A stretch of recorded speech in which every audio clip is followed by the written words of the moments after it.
Imagine you're one of 4 astronauts strapped into the Orion capsule on April 1st, 2026. You've just flown farther from Earth than any human in history.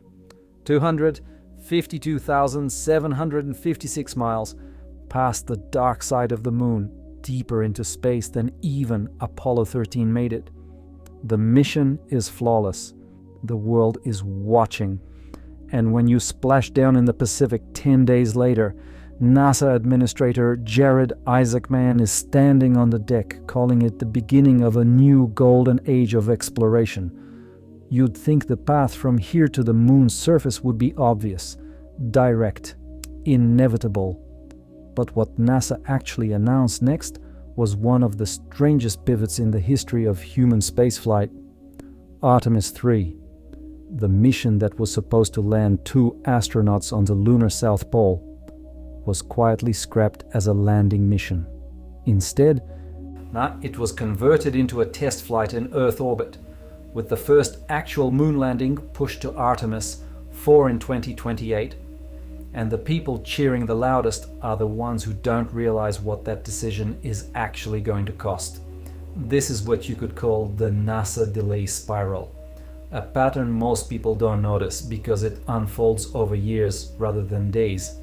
And you'd think that after a mission as successful as Artemis II, we'd be accelerating, that we'd be pointing everything at the Moon and saying, next stop, surface. But the complete opposite is happening. Artemis II flew in April 2026. Artemis III, now an Earth orbit test, is planned for mid-2027. Artemis IV, the first actual lunar landing, isn't until early 2028, and Artemis V comes late 2028. So, between a human being touching the Moon's surface and the high of Artemis II, there are over 2 full years. 2 years of delays baked directly into the plan. And the question nobody seems to be asking loud enough is, why is that acceptable? And what does it actually cost us? To understand why this plan is a mistake, let's look at the most blatant problem hiding inside it, the SLS rocket itself. And I know what you're thinking. SLS just carried 4 humans farther into space than anyone has been in 54 years. It worked. It's proven. Why would that be the problem? Here's what's really going on. NASA's own Inspector General found that the first 4 Artemis missions will each cost $4.1 billion per launch, and that figure only covers production and ground operations. It doesn't include the development costs to get the program to this point. For context, total SLS development costs hit $31.6 billion by 2025. That's before a single astronaut has set foot on the Moon. Now here's where it gets genuinely painful. SpaceX's New Glenn rocket, announced in late 2025, offers lift capacity approaching that of the SLS Block 1 while retaining a reusable first stage, and could cost less than 1/10 as much per launch. The rocket NASA is spending $4 billion per flight to use is simultaneously being flanked by commercial vehicles that cost a fraction of the price. And that's the mechanism behind this whole problem. Every time the SLS flies, or doesn't fly on schedule, it burns through money that could be accelerating the actual mission. NASA isn't just spending more than it needs to. It's spending so much that the delay spiral becomes self-reinforcing. A Government Accountability Office report found that the time to produce each successive SLS vehicle is actually increasing. And when a project is delayed, costs rise even further.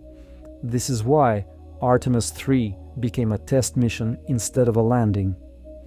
NASA needed another flight just to rehearse the systems it can't afford to get wrong on a $4 billion vehicle. But that's just the cost problem. The complications go much deeper. Take what happened to Artemis III's original mission design.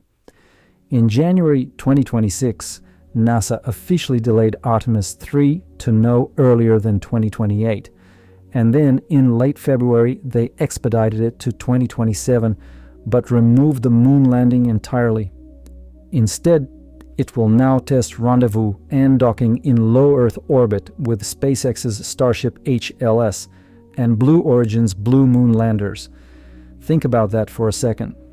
NASA took a mission that was supposed to make history, the first human moon landing since 1972, and turned it into a docking test in Earth orbit. Not because there was a catastrophic failure, because the landers and spacesuits weren't ready. NASA also abandoned plans to upgrade the SLS to its more capable Block 1B configuration. The Exploration Upper Stage and Mobile Launcher 2, both of which faced years of development delays, were scrapped entirely, with the agency settling for a standardized Block 1 design going forward. So the rocket isn't just expensive, its planned upgrade path was also cancelled. The tool NASA is betting the entire lunar program on is simultaneously frozen in capability. And then there's the heat shield issue that almost derailed Artemis II before it even launched. During the Artemis I mission, the Orion capsule's ablative heat shield experienced greater than expected erosion during re-entry. NASA spent over a year diagnosing the root cause, which turned out to be trapped gases causing internal pressure and uneven shedding of the outer layer. For Artemis II, they chose not to redesign the heat shield, instead changing the re-entry trajectory to reduce the stress on it. Design changes addressing the permeability of the ablative material are planned for the heat shield on Artemis III. That's not a sign of a program running with confidence. That's a program threading needles. Now here's where the people defending NASA's plan push back. What you're describing isn't a mistake. It's prudence. You don't rush a crude lunar landing. You test each system step by step. That's the same way Apollo built up from Apollo 7 through 10 before Apollo 11. Isn't inserting an extra Earth orbit test mission exactly what a responsible space agency should do? And honestly, that argument is right in a vacuum. NASA's own associate administrator made exactly this case. The entire sequence of Artemis flights needs to represent a step-by-step buildup of capability, with each step bringing us closer to our ability to perform the landing missions. Each step needs to be big enough to make progress, but not so big that we take unnecessary risk. The problem is, this isn't a vacuum.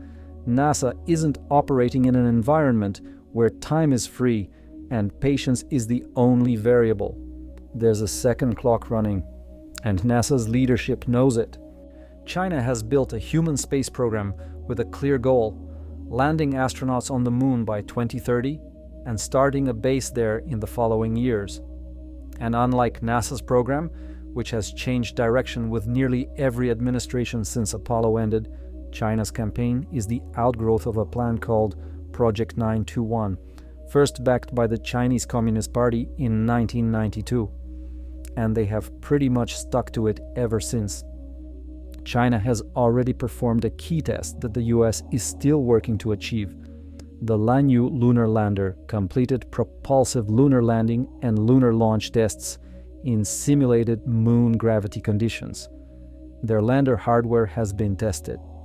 Meanwhile, NASA is still figuring out which commercial lander, SpaceX's Starship HLS or Blue Origin's Blue Moon, is actually ready enough to dock with in Earth orbit, let alone carry crew to the surface. One analyst put it bluntly. Ironically, today, China's effort resembles the 1960s US Apollo moon program more, while the US Artemis program resembles the Soviet Union's competing design bureaus of the late 1960s. That comparison is brutal. The Soviets, with their fragmented multi-bureau approach, never made it to the moon. America did, because it had a singular, concentrated program, and right now, the centralized program is theirs, not ours. NASA Administrator Isaac Mann himself said it. The clock is running in this great power competition, and success or failure will be measured in months, not years. The man running NASA is warning that months matter, And then the plan he announced adds 2 years between Artemis II and the first boots on the moon. Here's the part that almost nobody is saying clearly. The moon isn't just a scientific destination. The competition is ultimately about who gets to control the lunar surface. Whoever controls access to the lunar surface and lunar resources will, for all practical purposes, own the moon. The South Pole in particular, where Artemis IV is targeting, is where permanently shadowed craters almost certainly hold water ice. Water that becomes rocket fuel. Rocket fuel that becomes the logistics backbone of every mission beyond Earth to Mars and eventually further. Both China and the US are shaping the governance of lunar activity. The US-led Artemis Accords framework is being countered by the China-Russia-backed International Lunar Research Station initiative. Two notable exceptions to the Artemis Accords, China and Russia. Whoever physically establishes presence and infrastructure at the South Pole first has enormous leverage over how those governance disputes get resolved. The $4.1 billion per launch isn't just expensive, it's structurally limiting. At that cost, NASA can afford roughly 1 mission per year at best. NASA's own plan calls for at least 1 surface landing every year eventually. But each launch is a $4.1 billion event that must be justified on its own merits, and a history of shifting timelines means any technical setback can derail years of planning and budgeting. The strength of the Artemis architecture, that it uses proven, human-rated hardware, is also its fatal weakness. It is too expensive and too slow to sustain the kind of cadence that actually establishes a presence. NASA built the most powerful rocket to carry humans since the Saturn V, flew it perfectly, and produced one of the most inspiring moments in spaceflight in a generation. And then, instead of riding that momentum directly to the moon's surface, it turned the next mission into a parking lot test. The mistake isn't that NASA is being careful. The mistake is confusing caution with strategy, while the only competitor that matters is operating with exactly the clarity and consistency that Apollo had, except it's them this time, not us. History doesn't remember who was the most deliberate. It remembers who got there. Thanks for watching. And if you want to understand what's actually waiting for us at the moon's South Pole, why water ice there might be worth more than anything we've ever found in space, check out that video here. It changes how you think about why this race even matters.